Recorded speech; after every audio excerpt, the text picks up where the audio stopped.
this one series circuit experiment. So series circuit experiment, first kita kena determine 4 resistance by using color code and verify the value by using multimeter. So dua gerak kerja. Yang pertama ialah by using color code. Ini yang pertama. Yang kedua, verify guna multimeter. Ada yang kedua. So yang pertama using by color code is theory. And then yang kedua, verify by multimeter adalah by practical. So ada dua. So yang itu isi jadual yang pertama. Okay, jadual pertama, okay, kita nak data result kita. Yang pertama ialah 200 ohm. So bila 200 ohm plus minus, range value kita kena kira gunakan multimeter. 200 darab dengan 5% berapa? Kalau plus 205. Contoh saya bagi 205. Kalau minus is 195. Contoh ohm. So range measurement value kita menggunakan multimeter mestilah di antara 195 hingga 205. Itu adalah measurement. Okay. So theoretical value kita ikut nilai pada color code.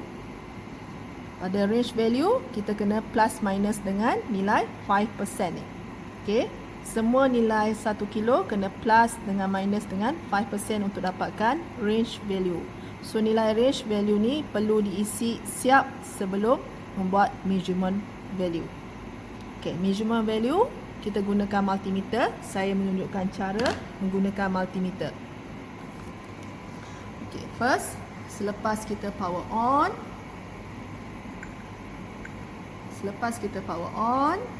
Wayar disambung dengan betul.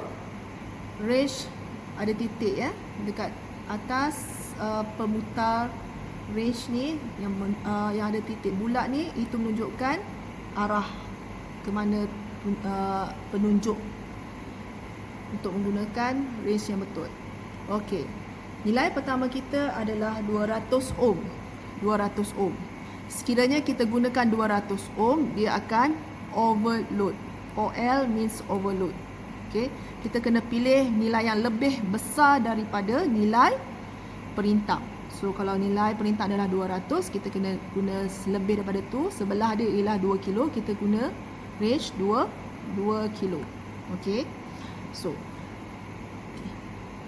untuk safety multimeter, setiap kali kita guna multimeter, setiap kali open guna multimeter, kita kena calibrate. Calibrate means kita nak tahu sama ada multimeter dalam keadaan okey ke tak. So cara calibrate senang je. Pastikan dalam value range ohm. Range lain tak boleh nak calibrate. Range ohm sahaja boleh calibrate. So kita touch positif and negatif. Okey, nilai akan menjadi kosong. Saya lepaskan semula. So sebelum kita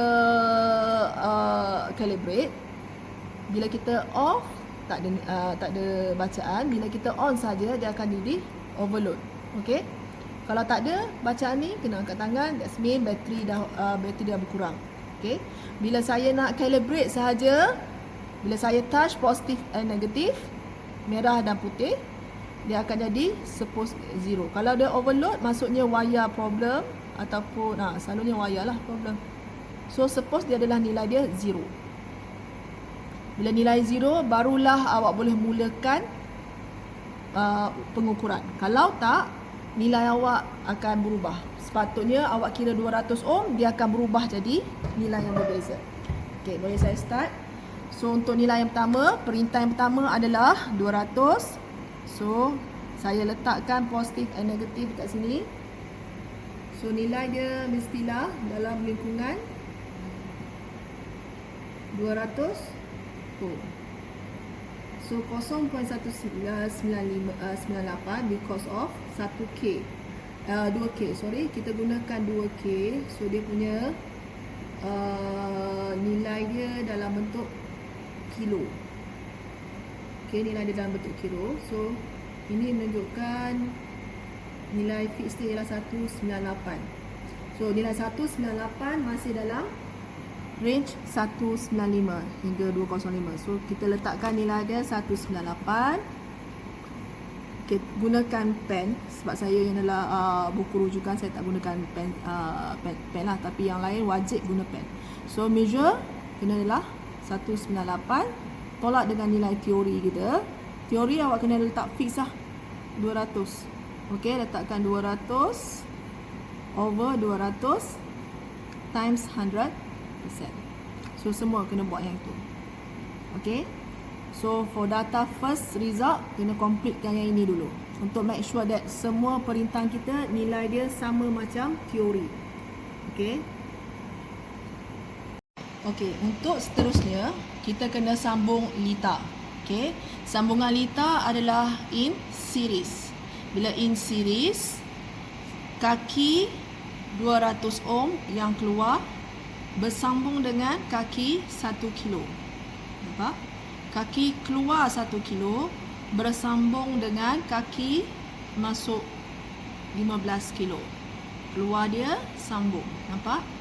So apa yang berlaku di atas breadboard, okay, kita gunakan long nose.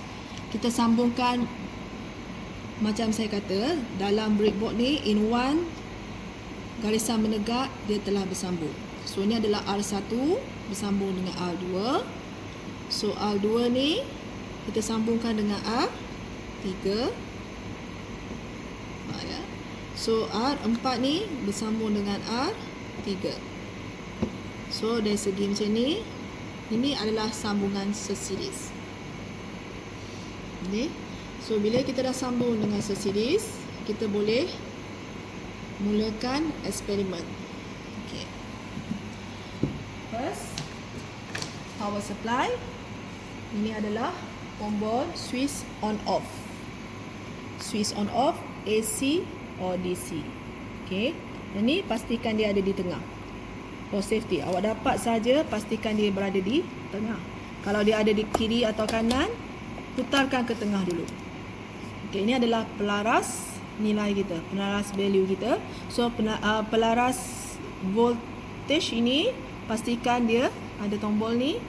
Kalau ada ke atas ataupun ke belah kanan, pastikan pusing melawan jam sampai ke bawah, sampai ke tahap dia tak boleh dipusing, sampai ke bawah kosong, sampai kosong.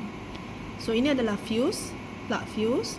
So fuse plug ni macam dekat rumah, biasanya kita akan pastikan dia dalam keadaan off. Dalam keadaan off. Okey, dah 3 perkara ni pastikan dalam bentuk safety sebelum terima power supply, DC power supply. Okey, so kita mulakan sambungan. Ini adalah kabel power. So kabel power ni kita kena sambung ke bahagian belakang. Okey, kabel ni kita kena sambung. Okey.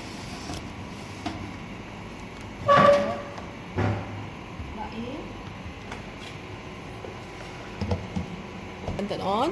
Dalam keadaan, pastikan dalam keadaan semua safety. Ini kosong, yang ni off, ini zero. Okey. Dah safety semua, then kita kena tahu objektif kita nak buat DC power supply. So plug in kita adalah dari segi dari belah DC. Okey, belah